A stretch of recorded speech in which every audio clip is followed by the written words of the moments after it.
안녕하세요. 김태훈의 현명한 투자자 방송 시작하겠습니다. 오늘은 푸른 기술에 대해서 다시 한번 말씀을 드리겠는데요. 예전에 한번 푸른 기술에 대해서 말씀드릴 때 이 회사가 금융자동화와 영무자동화를 주력 사업으로 하고 있는 회사라고 말씀을 드렸습니다.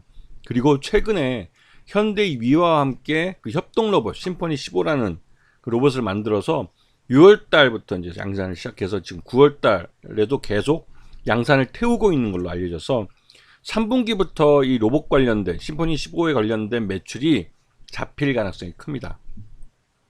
그리고 이러한 협동 로봇은 현대차 그룹이라는 파트너를 통해서 시장을 갖고 시작한 사업이기 때문에 향후 성장에 대한 부분도 긍정할 수 있는 그런 기술이죠. 이 심포니 15는 현대위아와 공동으로 개발했기 때문에 마케팅도 현대위아와 공동으로 합니다. 그래서 우선적으로 현대차, 모회사인 현대차 그룹에 먼저 납품을 하고 있는 걸로 알려져 있고, 그러면서 시장에서 다양한 기능을 검증받고 있는 그런 제품이기도 하죠. 그래서 이 심포니 15는 향후 더 많은 협동 로봇의 수요처에 판매가 될 것으로 기대되고 있습니다. 기존 이 푸른 기술의 주력 사업인 금융자동화와 영무자동화가 전체 매출액의 약 59%와 35% 이번 분기 기준입니다.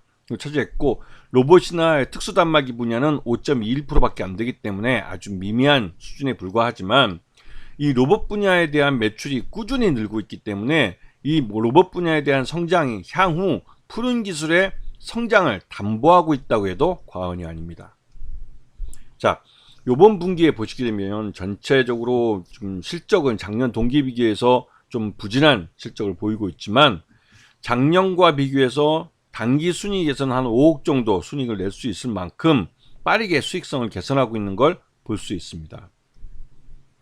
그리고 최대주주는 26.52%를 갖고 있어서 아직은 이 안정성, 경영 안정성에 대해 좀 불안한 모습이 있지만, 향후 실적이 좋아지면 좋아질수록 회사는 자사주 취득과 소각을 통해서 최대주주 지분율을 30% 이상으로 만들 가능성이 큽니다.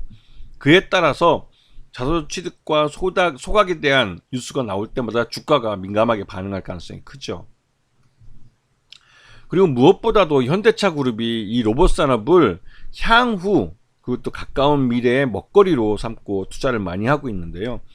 이게 보스턴 다이내믹스라는 미국의 로봇 회사를 인수하는 것뿐만 아니라 국내에서도 현대위아라는 계열사를 통해서 협동 로봇을 자체적으로 개발을 해서 또 이 푸른 기술과 함께 이 마케팅을 하고 있다는 점에서 현대차 그룹이 푸른 기술의 든든한 백이 되고 있다고 볼 수가 있는 거죠.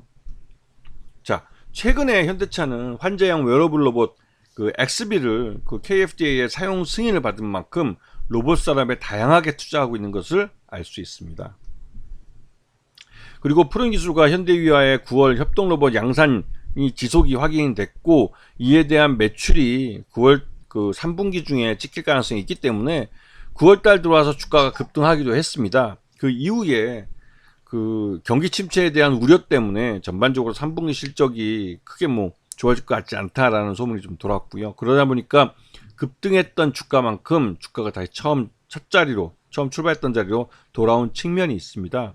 그럼에도 불구하고 이 푸른 기술은 기본적으로 기존에 갖고 있던 금융자동화나 영무자동화뿐만 아니라 로봇 관련된 기술에서도 이제는 경쟁력을 보여주고 있기 때문에 이 로봇 시장의 성장과 함께 이 푸른 기술을 생각해야 될 그런 시기가 온 거라고 볼 수가 있죠. 그래서 길게 본다면 나름대로 우상향할 차트를 그릴 가능성이 높은 종목 중에 한 곳입니다.